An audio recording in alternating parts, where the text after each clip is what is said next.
తన అందం, నటనతో ఒకప్పుడు ఓ వెలుగు వెలిగింది Sonali Bendre. Back to back చిత్రాలతో హిట్స్ కొట్టింది.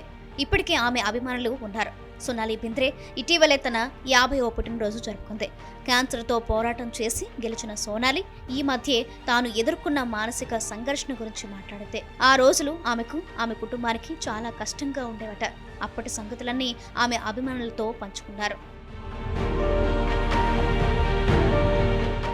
ఒక ఇంటర్వ్యూలో సోనాలి బింద్రే అప్పటి పరిస్థితుల గురించి మాట్లాడింది. నాకు క్యాన్సర్ అని తెలిసినప్పుడు ఓ రియాలిటీ షో చేస్తున్నాను. ప్రతి వారం షూటింగ్ చేసేవాళ్ళం. అయితే అనుమానం వచ్చి ఓసారి డాక్టర్ దగ్గరికి వెళ్తే ఈ వ్యాధి గురించి బయటపడింది అని చెప్పింది సోనాలి. క్యాన్సర్లో అప్పటికే అది ఫస్ట్ ఫేజ్ అనుకున్నానని, కానీ తర్వాత శరీరమంతా ఈ క్యాన్సర్ కణాలు వ్యాపించాయని చెప్పింది.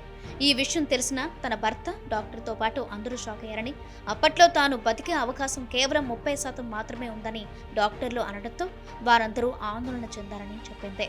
కానీ సకాలంలో సరైన చికిత్స తీసుకోవడంతో సోనాలి బింద్రే ఈ వ్యాధి నుంచి బయటపడింది.